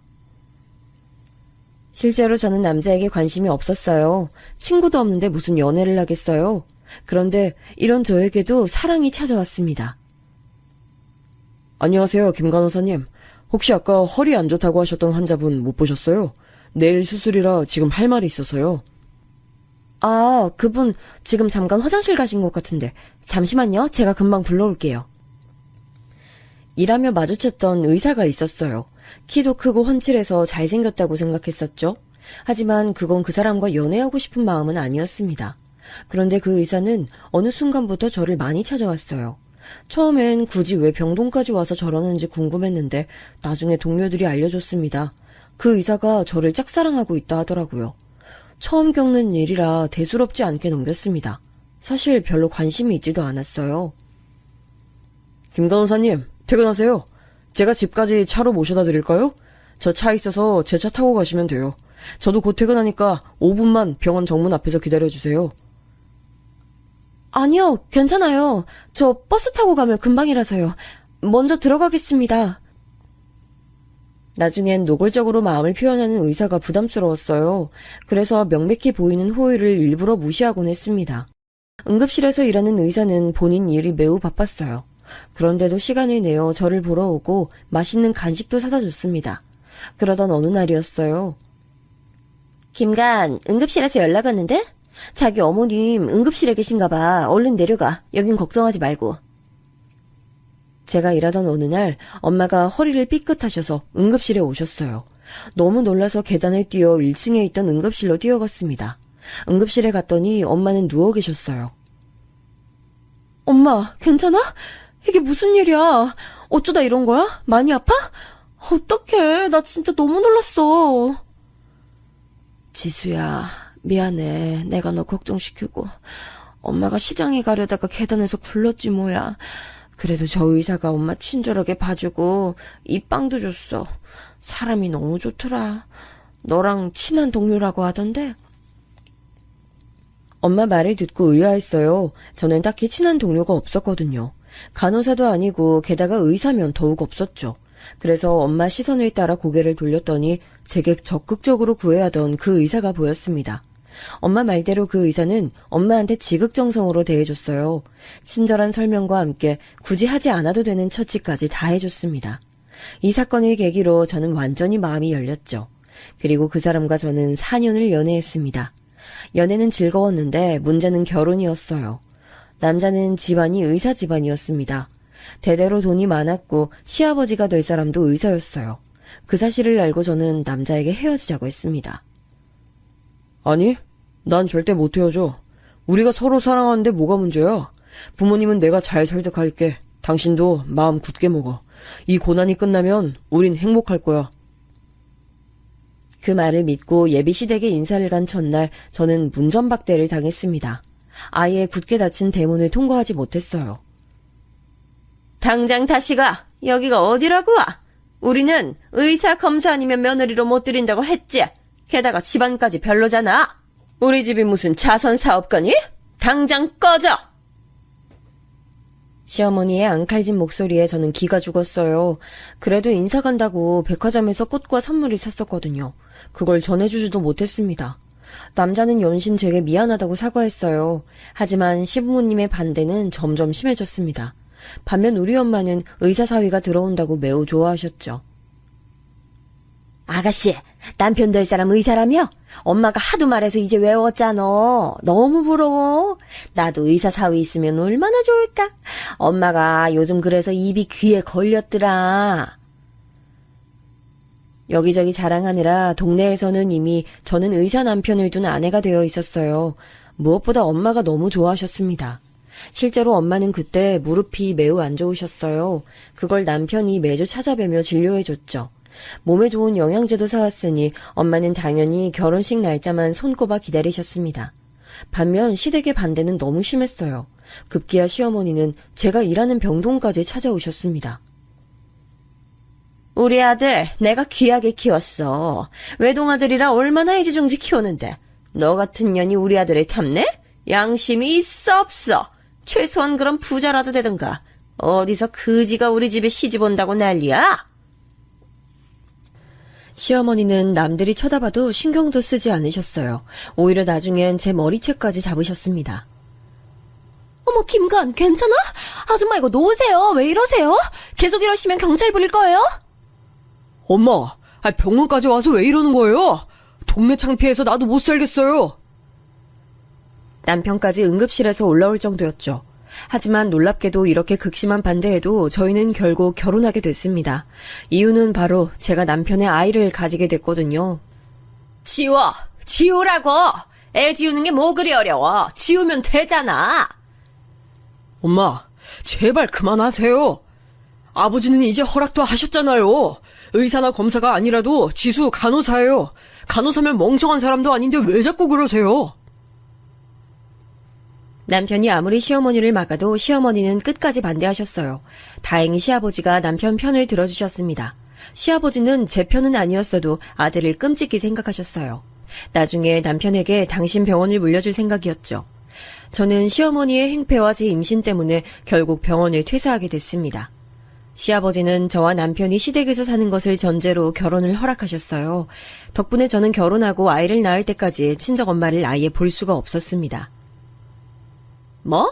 친정에 간다고? 왜? 너 무리하다 아기 잘못되면 그땐 어떡하려고? 손주 때문에 겨우 결혼 허락해줬더니 일부러 그래? 어? 시어머니는 제가 친정에 간다고 하면 그러다 아기가 잘못되면 어떡하냐는 이유로 못 가게 막으셨어요. 시댁과 친정이 거리가 있어서 차로 1시간은 걸렸거든요. 저는 차가 없으니 시댁에서 일하는 김 비서님의 차를 얻어 타고 가야 했습니다.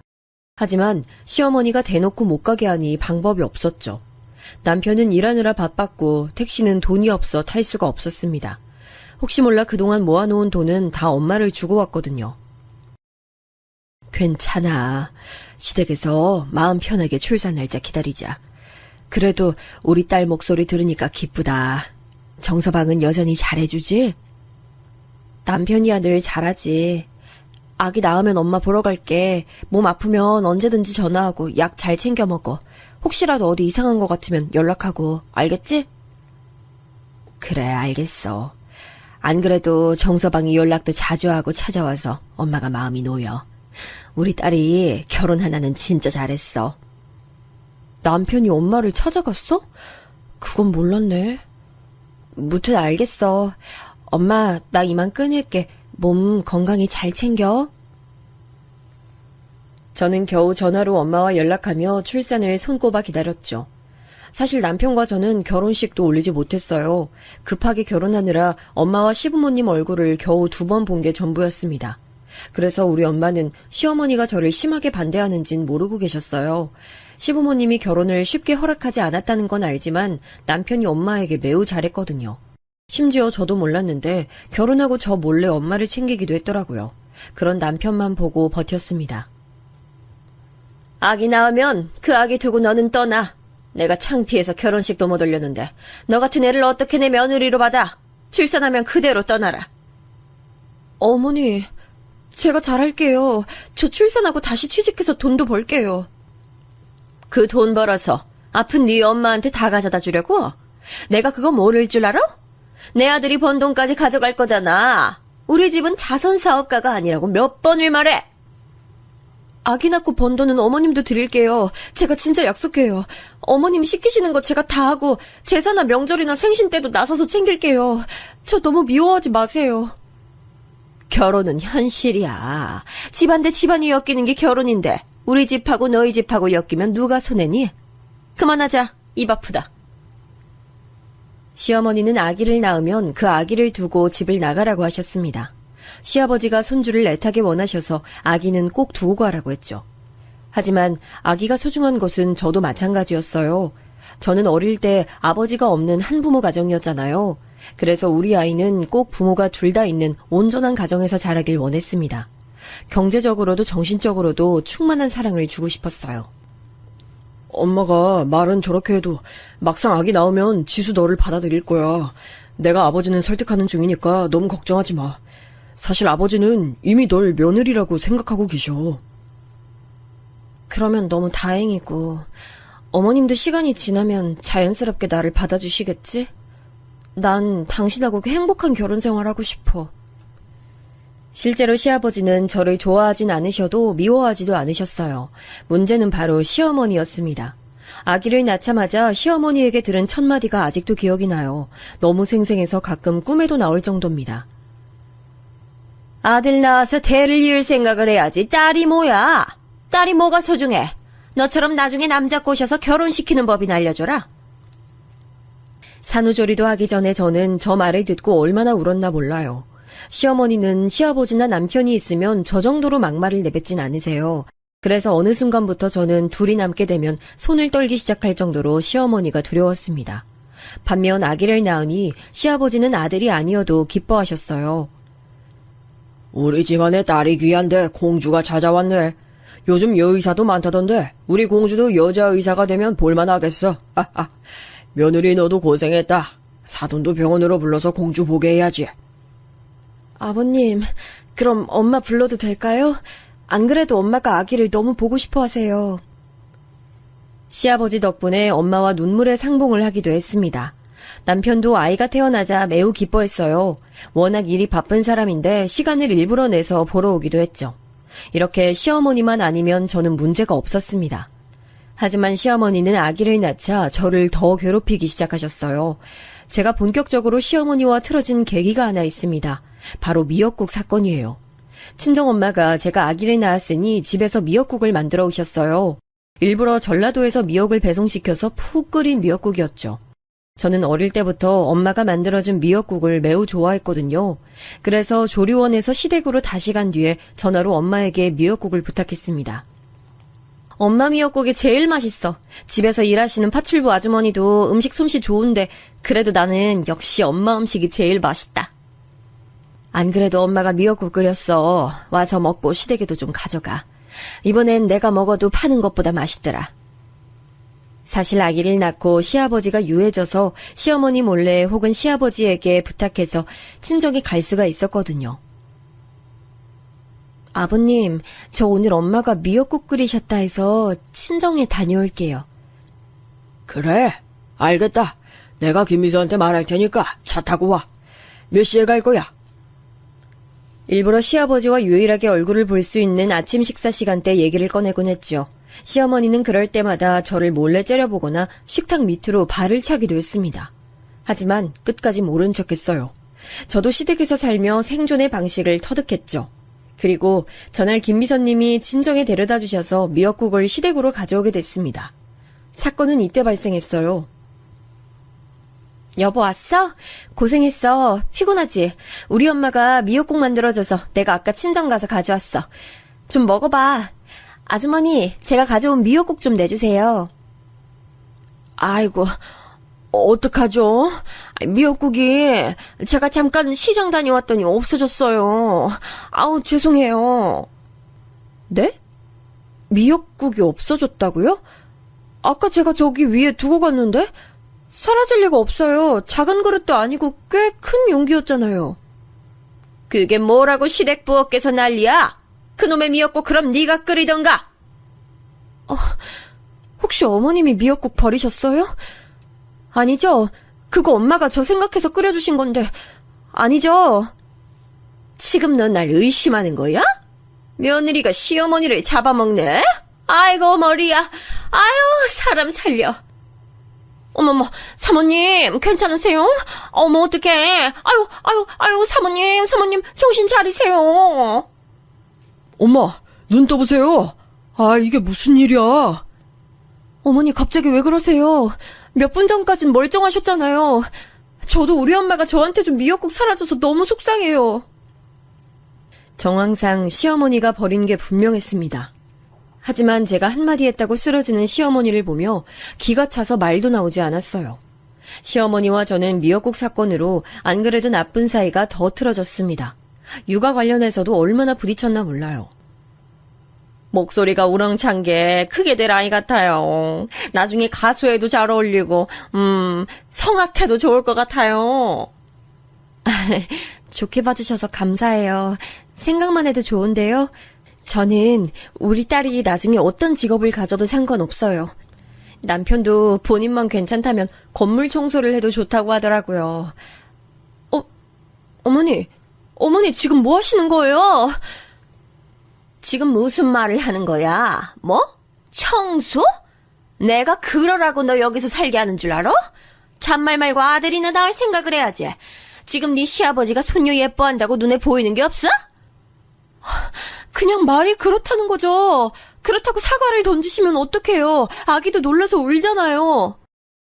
딸 키워봤자 너처럼 남의 집 귀한 자식 꼬시겠지. 됐다. 다 필요 없어. 너 나가. 내 집에서 나가! 시어머니는 파출부 아줌마와 제가 얘기하는 것을 사사건건 간섭하셨어요. 그러다 꼭 제 말에만 꼬투리를 잡고 화를 내곤 하셨습니다. 자기 맘에 들지 않으면 사과를 던지거나 물병을 던지기도 하셨어요. 괜찮으세요? 아까 오전에 들으려고 한 건 아닌데 들려서 들었습니다. 괜찮아요. 어머님이랑 남편이랑 아버님이 없으면 저러는데 그래도 다들 퇴근하면 좀 괜찮잖아요. 신경 써주셔서 감사합니다. 병원 다 왔네요. 그럼 이따 3시에 봬요. 아기가 선천적으로 몸이 좀 약하게 태어났어요. 그래서 출산하고 김비서님과 한층 더 가까워지기 시작했습니다. 제가 면허가 없어서 시아버지가 김비서님께 항상 부탁하셨거든요. 시어머니의 행패는 주로 시아버지와 남편이 없을 때 이뤄졌어요. 그래서 파출부 아주머니와 김비서님은 시어머니의 민낯을 알고 있었죠. 특히 아기를 낳고 시아버지가 저에게 유해지면서 시어머니의 심기를 제대로 건드렸습니다. 매일 아침 시간마다 시아버지와 남편과 제가 웃으며 대화하니 그걸 상당히 못마땅해 하셨죠. 그래서 저도 어느 순간부턴 참지 않았어요. 제가 우리 엄마 보러 간다는데 왜 어머님이 못 가게 막으세요? 그렇게 제가 싫으시면 오히려 집에 없는 게 낫지 않으세요? 갈 거면 걸어서 가! 왜 자꾸 김비서를 대동하는 거야? 아까 아침에 어머님도 들으셨잖아요. 아버님이 저랑 딸 몸 편하게 다녀오라고 김비서님한테 시키셨잖아요. 네가 여우처럼 눈웃음을 살살 치며 말하니까 그렇지. 왜? 이제 시아버지도 꼬시게?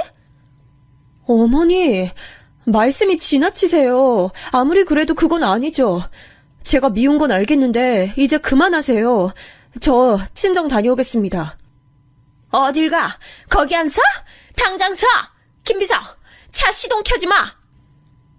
시어머니의 막말 수위는 날이 갈수록 심해졌습니다. 저도 절대 당하지만은 않았어요. 그랬더니 그게 심기를 더 건드렸는지 시어머니의 행패는 나날이 심해졌습니다. 어머니, 아기한테 땅콩 먹이셨어요? 어떡해. 김비서님 병원 가주세요. 빨리요. 어떡해.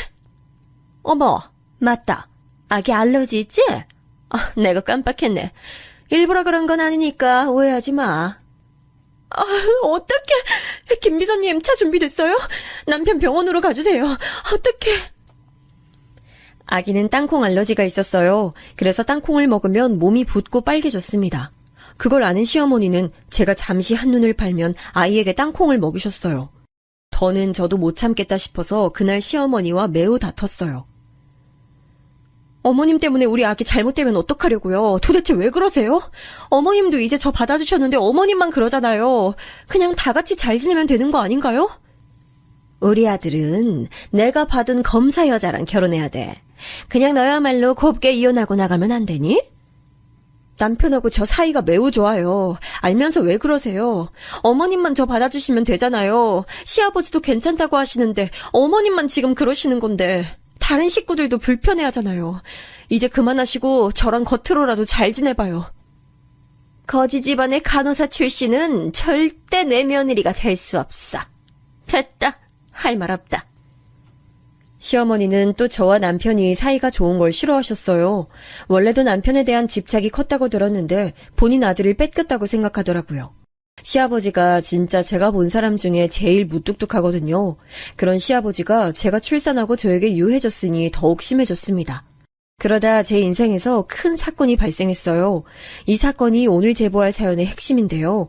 시어머니는 저만 이 집에서 없어지면 될 거라고 혼자 생각했나 봐요. 근데 저는 자발로 나갈 생각이 전혀 없었죠. 시아버지와 남편과 사이도 좋았고요. 어느 순간부터 남편의 반응이 조금 이상해졌어요. 원래 매우 다정하던 사람이 웃음이 사라졌거든요. 여보, 무슨 일 있어? 혹시 일이 많이 힘들어서 그런 거야? 당신 요즘 너무 힘들어 보여서 내가 신경 쓰여. 아니야. 근데 여보, 당신 어제 어디 갔어? 나한테 친정 다녀온다고 하지 않았어? 친정 다녀왔지 왜? 수연이 데리고 김 비서님이 데려다줘서 편하게 왔어. 그렇구나. 알겠어. 나 피곤하다. 그만 우리 자자. 불 끌게.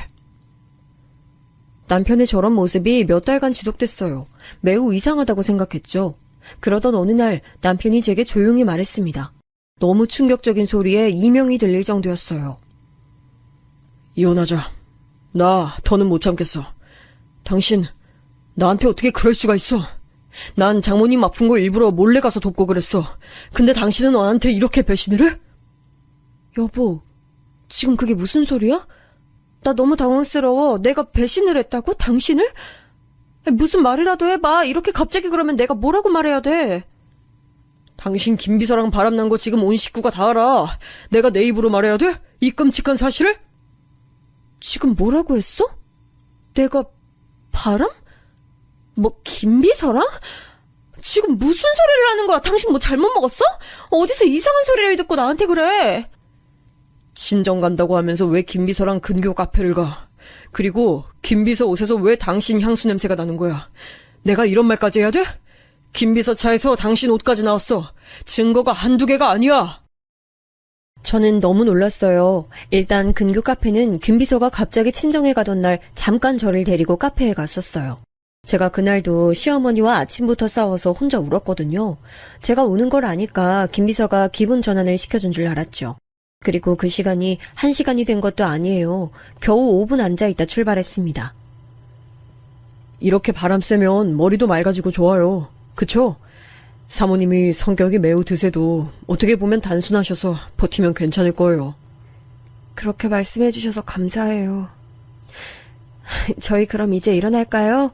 그래도 저 여기 데려와 주셔서 감사해요. 아닙니다. 앞으로도 기분 전환 필요하면 말씀하세요. 병원 갈 때도 이 길로 오면 카페 올 수 있어요.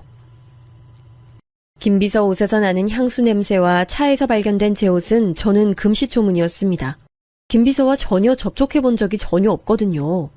너무 억울해서 아니라고 말해도 남편은 완강했습니다. 심지어 그 향수 내가 당신한테 결혼기념일 선물로 준 거잖아. 어떻게 나한테 이래? 나는 그것도 모르고 빨리 돈 벌어서 당신하고 수연이 데리고 분가하려고 했어. 이런 나한테 배신을 해? 그렇게 살지 마. 이혼하자. 만약에 내가 김비서랑 바람핀 게 사실이면 이혼할게. 근데 진짜 아니야. 나 억울하고 속상하고 서러워. 내가 시어머니가 괴롭혀도 참고 사는 이유가 뭔데? 당신 때문이잖아. 제발 다시 한 번만 생각해줘. 나는 당신하고 할 말 없어. 그리고 내가 이미 당신하고 말하기 전에 김비서한테 물어봤어. 김비서가 불륜 인정했던데 당신하고 법정까지 가서 싸우기 싫어.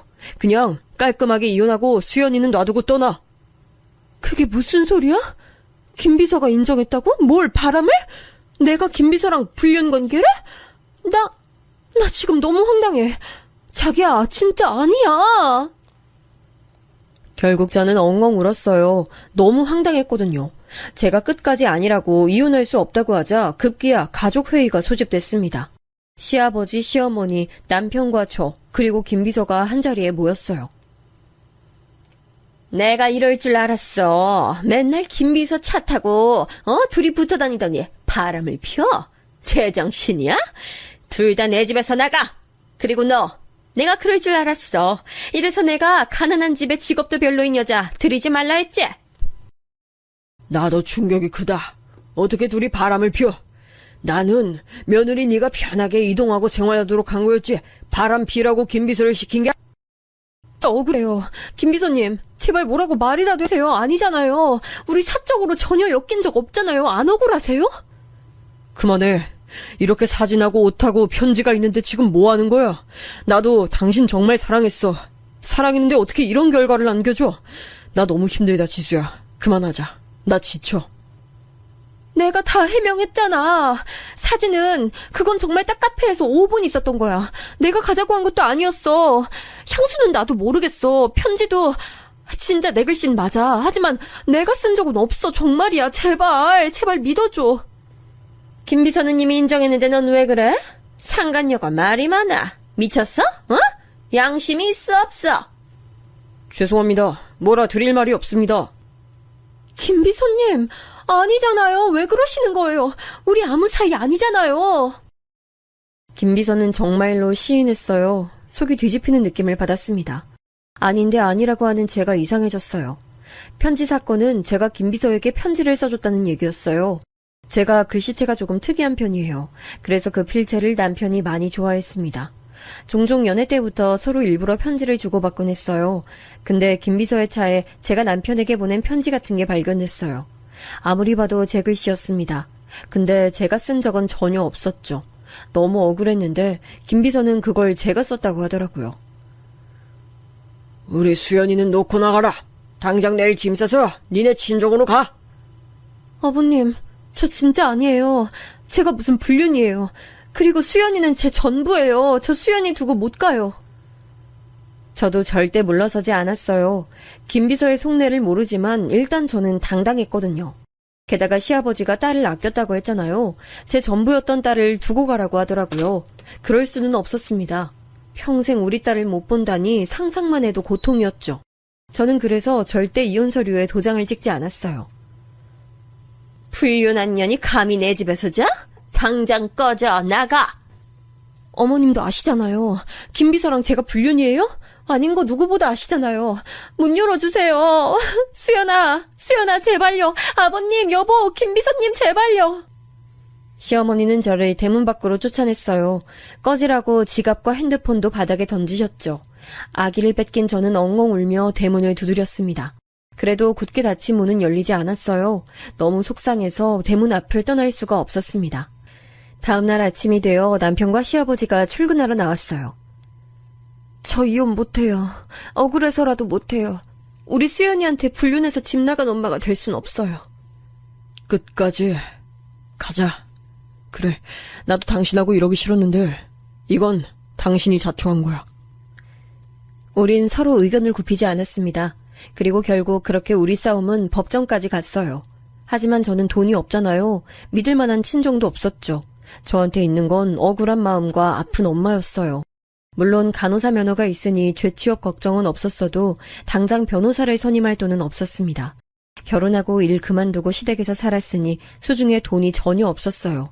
반면 시댁은 원래 잘 사는 의사 집안이잖아요. 이름만 들으면 다 아는 아주 유명한 로펌 변호사를 무려 3명이나 선임했더라고요. 살면서 법원에 올 일이 있을까 싶었는데 이런 이유로 올 줄은 몰랐습니다. 현실이 믿기지 않았어요. 만약 제가 정말로 김 비서에게 사심이 조금이라도 있었다면 억울하진 않았을 거예요. 그런데 그것도 아니니까 억울함에 밥도 제대로 먹을 수 없었습니다. 잠도 못 자고 종일 우느라 시간을 보냈어요. 살도 무려 10kg가 빠져서 해골 같은 모습이었죠. 그렇게 법원에서 서로 잘잘못을 따지기 시작했습니다. 저는 정말 모르는 내용이에요. 몇 번을 말했는지 몰라요.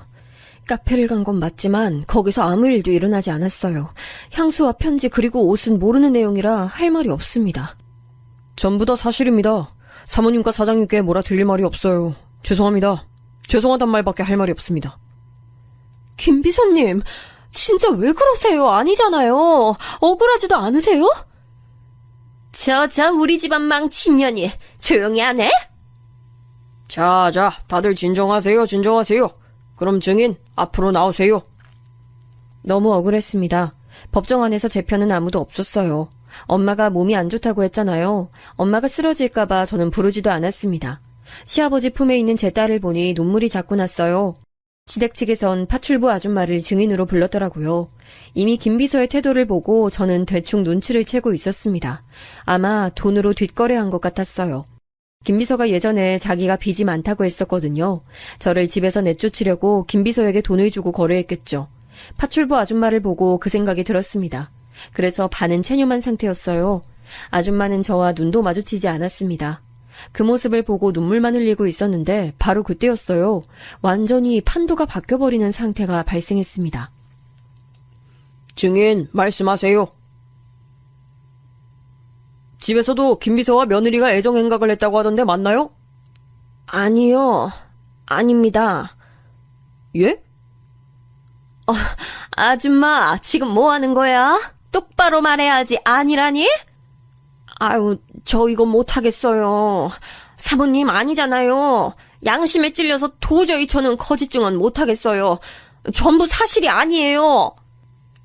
증인, 제대로 대답하세요. 증거도 많고 증언도 많습니다. 왜 이러세요? 지금 장난하세요? 똑바로 말해요. 다들 진정하세요. 증인, 계속 말하세요. 사모님은 그냥 미친 사람이에요. 이 불륜 다 사모님이 뒤에서 조작한 거라고요. 사장님하고 작은 사장님은 아무것도 몰라요. 사모님이 김비서한테 뒷돈 어마어마하게 주고 만들어낸 거짓 사건이에요. 아휴, 이게 무슨 말이야? 아니, 난 모르는 말이야. 조용히 하네? 나가! 당장 나가! 저는 이게 무슨 상황인지 몰랐어요. 저만 당황한 게 아니고 거기 안에 있는 모든 사람이 저와 같은 표정이었습니다. 남편과 시아버지의 표정도 놀랐어요. 김비서는 입술만 꾹 다물고 눈을 깔고 있었습니다. 시어머니는 난동을 피우기 시작했죠. 급기야 도저히 진정이 제대로 되지 않아 밖으로 쫓겨나기까지 했어요. 시어머니가 쫓겨나고 장내에는 침묵이 찾아왔습니다. 그리고 파출부 아줌마의 양심 고백이 시작됐어요. 저는 다른 건 몰라도 양심에 찔리는 건 못해요. 사모님이 일부러 김비서한테 작은 사모님 데리고 카페에 가라고 했어요. 제가 그걸 들었거든요. 그리고 김비서 차 안에서 발견된 옷들이랑 김비서 옷에서 났던 향기도 다 사모님이 한 짓이에요. 심지어 사모님은 밤마다 몰래 작은 사모님 필체를 공부했어요. 몰래 편지를 훔쳐서 필체 흉내를 냈어요. 그뿐만이 아니라 일부러 아이한테 땅콩을 먹이기도 했죠. 시집살이가 정말 심했어요. 제가 옆에서 본 것만 해도 버틴 게 용할 정도로요. 파출부 아줌마의 증언을 듣고 저는 허탈했습니다. 설마 했더니 정말로 시어머니가 꾸민 짓이었어요. 심지어 우리 방에 있던 편지를 가져다 자기가 글씨 연습을 했다는 건 상상도 못한 짓이었죠. 이게 다 맞습니까? 똑바로 대답하세요. 맞습니다. 저도 양심에 찔려서 더는 못하겠어요. 그냥 조용히 맞다 말하면 저한테 미국으로 이민 갈 수 있게 도와준다고 했어요. 아픈 우리 딸 병원비도 준다고 했고요. 제가 돈에 눈이 멀어 순간적으로 잘못된 선택을 했습니다. 너무 죄송해요. 마침내 김비서까지 양심 선언했습니다. 답답할 정도로 맞다 말하던 사람이 파출부 아줌마의 말을 듣고 태도를 바꿨어요. 김비서 말까지 듣자 시아버지는 얼굴이 새빨개진 채로 쓰러지셨어요. 충격이 엄청났던 거죠. 그날 어떻게 집에 왔는지 기억도 안 나요. 친정에 와서 죽은 듯 잠만 잤던 기억이네요. 다음날 일어났더니 남편이 집에 있었습니다. 지수야, 내가 다 미안하다. 난 너를 너무 사랑해. 너무 사랑해서 네가 나를 배신했다는 걸 믿을 수가 없었어. 이게 다 어머니가 조작한 거라니 난 정말 몰랐어. 아버지도 깨어나셨는데 어머니 얼굴도 보기 싫다고 하셔. 다른 사람은 몰라도 당신은 나를 믿었어야지. 내가 당신 두고 바람 피울 리가 없잖아. 그것도 미쳤다고. 당신 집안 사람하고? 맞아, 내가 잘못했어. 아버지도 너한테 너무 미안하대. 오히려 아버지가 지금 어머니와 이혼하려고 준비 중이야. 우리도 어머니가 저렇게 너한테 그럴 줄은 몰랐어. 미안하다. 남편은 무릎 꿇고 울기 시작했어요. 그런 남편을 보니 미우면서도 안쓰러운 마음이 들었습니다. 남편이 우리 엄마한테 매우 잘했다고 했잖아요. 그래서 항상 고마웠거든요. 그날도 장모님 드시라고 손수 백화점에서 한우를 사왔죠. 그런 모습을 보니 마음이 약해졌습니다. 남편을 따라 시댁에 갔더니 시아버지가 저를 기다리고 계셨어요. 아가, 미안하다. 나는 내 집사람이 그렇게 널 미워하고 있을 줄은 몰랐어. 그동안 내색도 안 하고 혼자 어떻게 버텼니? 내가 그것만 생각하면 가슴이 아파. 아버님은 워낙 저한테 잘해주시니까 괜찮았어요. 시어머니가 절 미워하는 건 당연히 알고 있었는데 저도 이렇게 불륜을 조작할 줄은 몰랐죠. 나는 내가 저런 사람하고 살았다니 소름이 끼쳐. 앞으로 내 집에 저 여자가 들어올 일은 없을 거야. 걱정 말고 넌 마음 편하게 지내도록 해. 내가 다 미안하다. 평생 사죄하며 살게. 실제로 시아버지는 바로 이혼했습니다. 시어머니는 끝까지 자기 잘못 아니라고 우겼어요. 하지만 파출부 아줌마와 김비서의 양심선언 덕분에 그동안 당했던 걸 다 말했습니다. 세상이 까발리니 마음이 얼마나 편했는지 몰라요. 지수야, 우리 독립하면 장모님 모시고 살자. 그동안 우리 집에서 네가 고생 많았어. 그래? 엄마가 좋아하시겠다. 우리 앞으로 잘 살자. 그리고 나도 다시 취업해서 일하고 싶어. 너 하고 싶은 거 다 하며 살아. 수연이도 이제 어느 정도 컸으니까 걱정하지 말고. 그렇게 저는 시댁을 나와 남편과 엄마와 같이 살게 됐습니다. 그리고 바로 119에서 지금은 간호사로 일하고 있어요. 확실히 집에만 있다가 사회생활하니 마음이 상쾌해요. 가끔 시댁에 들려 시아버지를 뵙고 오기도 하죠. 아이고, 작은 사모님, 이게 다 뭐예요? 아유, 너무 감사해요. 전 그냥 양심에 맡긴 건데, 아유, 감사합니다. 고맙게 먹을게요. 제 인생을 구해주신 분인데요. 받아주셔서 감사해요. 아주머니 아니었으면 저는 고통받으면서 살고 있을 거예요. 아니, 살 수도 없겠죠. 그동안 사모님 시집살이 당하느라 고생 많았어요. 제가 옆에서 보면서 얼마나 마음 아팠나 몰라요. 우리 딸 같아서. 저 몰래 챙겨주신 거 다 알아요. 진짜 제가 평생 갚으며 살게요. 아주머니에게도 그 이후로 꾸준히 보답하고 있습니다. 저와 제 가족을 살린 은은이잖아요. 김비서는 조용히 우리 곁을 떠났어요. 남편에게 물어보니 자기가 알아서 사라졌다고 하더라고요. 사실 김비서에게 나쁜 감정은 별로 없습니다. 그냥 시어머니가 제 인생에서 사라진 것만으로도 저는 매우 만족하고 있어요. 시아버지도 이 사건 이후로 저에게 매우 잘해주세요. 힘들면 본인 병원에서 일하라고 하시더라고요. 아이도 이제 더는 병원에 가지 않아도 될 정도로 몸이 많이 좋아졌습니다. 시어머니도 재판 끝에 결국 이혼해서 집에서 쫓겨나게 됐어요. 내가 저주할 거야. 끝까지 저주할 거야. 얼마나 잘 사나 보자고. 너희 각오해. 시어머니는 마지막에 얼굴을 봤을 때 끝까지 저런 태도를 보였어요. 남편과 시아버지는 질릴 대로 질려서 아예 무시하더라고요. 저도 대꾸할 가치를 못 느껴서 그대로 무시하고 집으로 들어왔죠. 그래서 요즘은 아무 걱정 없어요. 남편과 사이는 오히려 예전보다 좋고 친정엄마와 같이 사니 엄마도 너무 좋아하세요. 고생 끝에 낙이 온다고 하죠. 비 온 뒤에 땅이 굳는다는 말이 무슨 말인지 이제야 알 것 같아요. 제 사연은 여기까지입니다. 들어주셔서 정말 감사합니다.